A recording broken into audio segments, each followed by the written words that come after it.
আসসালামু আলাইকুম। আলহামদুলিল্লাহ, আরও একটা নতুন ছাদের পাইপ দেওয়া কমপ্লিট। এখানে দেখেন পাইপটা আমরা কীরকমভাবে দিয়েছি। অনেকে অনেক জায়গায় পাইপগুলো ডাইরেক্ট সোজাসুজিভাবে দেয়। বেশিরভাগ ক্ষেত্রে ইঞ্জিনিয়ার আসে, সাইটে যখন আসে তখন এই পাইপগুলো দেখে তারা বলে যে এইরকমভাবে সোজাসুজি পাইপ দেওয়া যাবে না, পাইপগুলো কিছুটা অ্যাঙ্গেল করে দিতে হবে। যেমন এই সিস্টেম আমাদের পাইপগুলো দেওয়াটা দেখেন, তাতে আপনারা সহজেই বুঝতে পারবেন।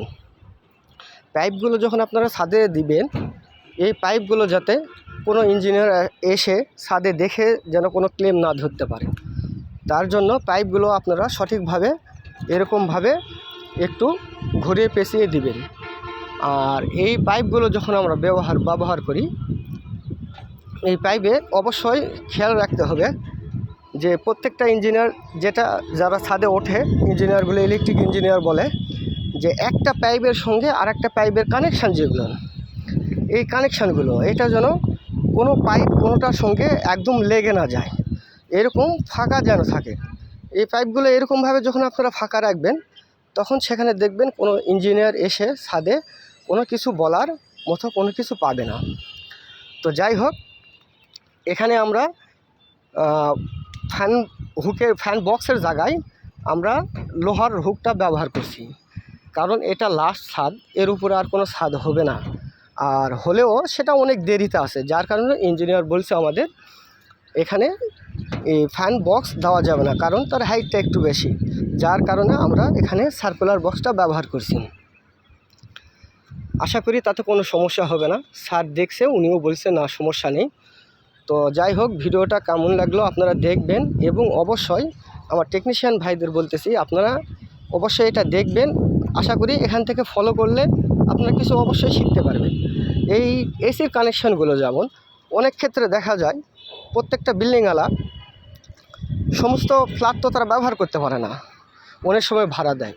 আবার কিছু সময় দেখা যায় অনেক মালিক আছে যারা অনেক কষ্ট করে তাদের বিল্ডিংটা খাড়া করে, কিন্তু সেই সময় যখন ভাড়া দেয় তখন সেই ভাড়াগুলো তো তারা এসির লাইন প্রত্যেকটাতে কমপ্লিট করতে পারে না, যার কারণে আমরা এসির পাইপগুলো ডাইরেক্ট এসি কানেকশান থেকে এইচডিবি পর্যন্ত নিয়ে যাই।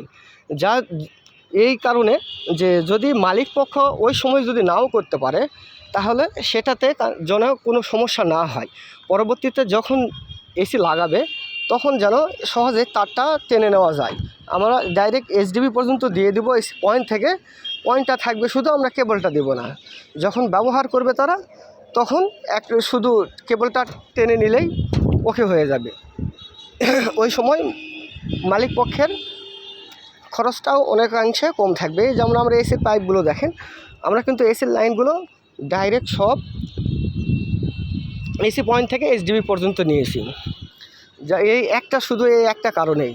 কারণ দেখা যাচ্ছে যে আমরা যদি একই পাইপ দিয়ে লাইন টানি, তাহলে সেই লাইনটা যদি ওই সময় যদি মহাজন না করে, মালিক পক্ষ যদি না করে যে না আমার এসির লাইন এখন প্রয়োজন নাই, তো পরবর্তীতে করতে গেলে হয় ওই কানেকশানগুলো আবার নতুন করে খুলে বন্ধ করে আবার চালু করতে হবে, নতুন করে তার ঢুকে, আর নতুবা বাহির দিয়ে আবার কানেকশান করতে হবে। তাহলে আমরা কেন করব? আমাদের যেহেতু উপায় আছে, আমাদের ছাদে কাজ করার মতো ওয়ে আছে, সে ওয়েটা অবশ্যই আমরা কাজে লাগাবো।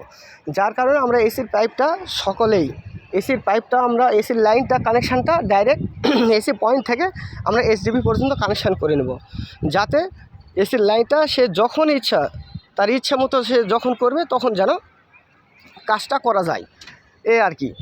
তো যাই হোক, কোনো ভুল ত্রুটি হলে ক্ষমা সুন্দর দৃষ্টিতে দেখবেন।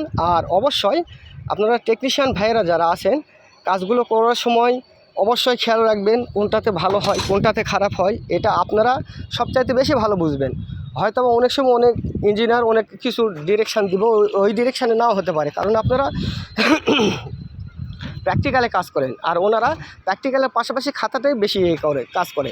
তো যাই হোক, আপনাদের জ্ঞানটা অবশ্যই বেশি থাকবে, তো একটু ভালোভাবে কাজগুলো করার চেষ্টা করবেন। আশা করি আমি যে কাজটা করছি কাজটা সবার ভালো লাগবে, এবং এখান থেকে পুরো ভিডিওটা যদি আপনারা দেখেন তাহলে অবশ্যই কিছু শিখতে পারবেন। তো গাইজ, আজকের মতো এখানেই শেষ।